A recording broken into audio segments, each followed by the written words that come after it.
This recipe is actually called I Can't Tell You How Good These Mini Spinach Pies Are.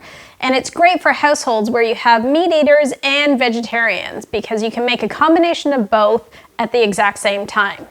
We're using one of my favorite vegetables, spinach, along with one of my favorite herbs, dill, and neither one is very overpowering. Best of all, this is a make-ahead recipe, which means if you make 2 batches, you're more than welcome to put it in the freezer. You pull them out, put them back in the oven for just a few minutes, and they taste as fresh as the day you made them. With that, let's get started. The quantities of all the ingredients can be found in the description box below, but you start with your spinach in your bowl and then add your feta cheese to the bowl. Next, add your chopped dill. I actually always keep frozen dill just for this recipe in the freezer. Next, add your cottage cheese. I usually use cottage cheese, but I do every once in a while use ricotta as well. Thankfully, they're both very interchangeable in this particular recipe. Next, we're going to add our garlic powder. Next, I add in the black pepper. Feel free to add in a little bit more or a little bit less based on your personal preference. Then the onion powder. And a very little amount of salt. The feta has a fair bit of salt, so we can adjust the salt a little bit later if you find that you need a little bit more salt. Now I'm going to add really good extra virgin olive oil. And it's time to mix. Make sure your hands are really well washed. The only way to make this mixture proper is to mix it by hand. That's the only way you get the spinach to break down. So make sure you wash your hands really, really well and then just grind it with your hands. I've tried it with a food processor and it turns into a mush. This really is the best way to do this process. Your quantity of spinach should reduce down to about half, and so it should look like this. You can see your spinach is broken down into bits and pieces. Now that the spinach is mixed with the herbs and all of the spices, it's time to taste it before we add in the eggs. If you want to adjust it for pepper or for salt, now's the time to do it. For me, that's enough. The cheese really adds a lot more salt to the mixture than you would think. And so that's why we start off with a little bit of salt. If you'd like to spice it up a little bit, now's the time to add a little bit cayenne pepper or chili flakes. So now I'm going to scramble up the eggs so that it's well mixed and then combine it, and our spinach mixture is done. It comes together that quickly. Make sure you scramble your eggs really well before you add it to the mixture. By scrambling it really well, you don't have any eggy pieces that you find in the pie when it's completely cooked. We don't want to taste it with raw egg, which is why you sample it before you add the egg for an adjustment towards the pepper and the salt. It looks like it's just about.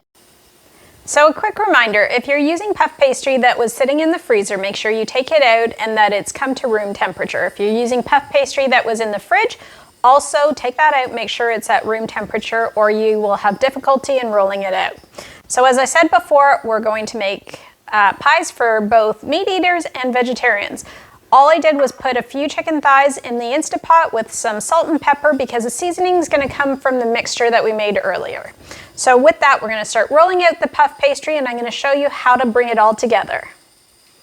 I start by flouring my working surface really well. I don't want the puff pastry to stick to it, and because it's been sitting in the fridge for a little bit in my case, it's a little bit moist on the outside.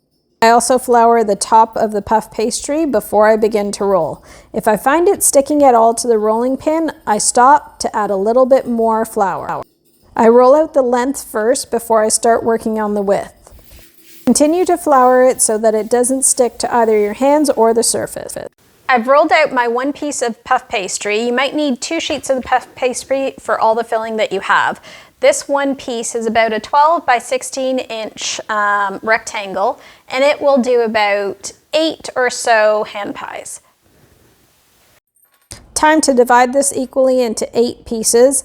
I slice it once through the middle, vertically and horizontally, and then again take each of those pieces and slice those into halves. That's the easiest way to ensure that you have the most even pieces.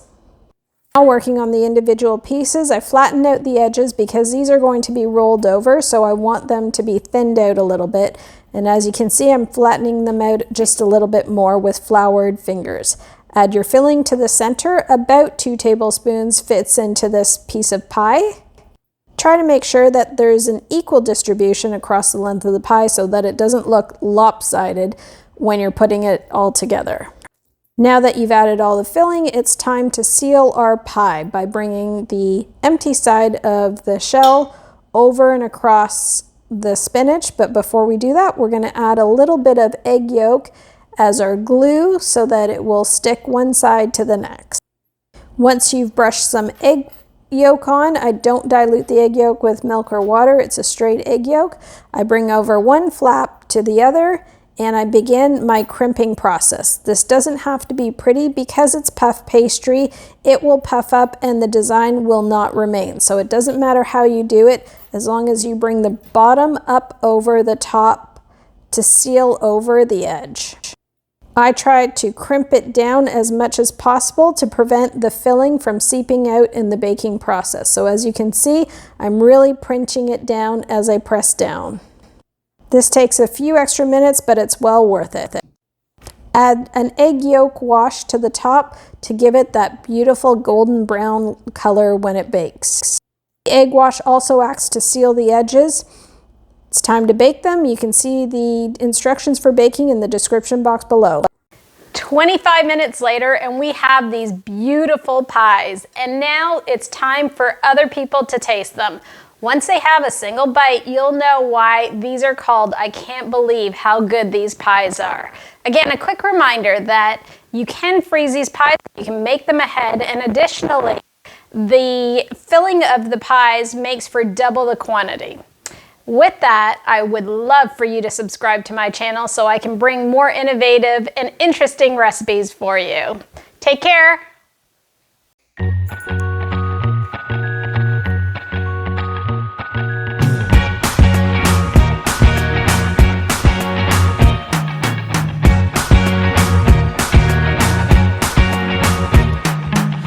Forget the day we met, your eyes so blue, me pressing through. I can't forget the day we met, your smile so bright.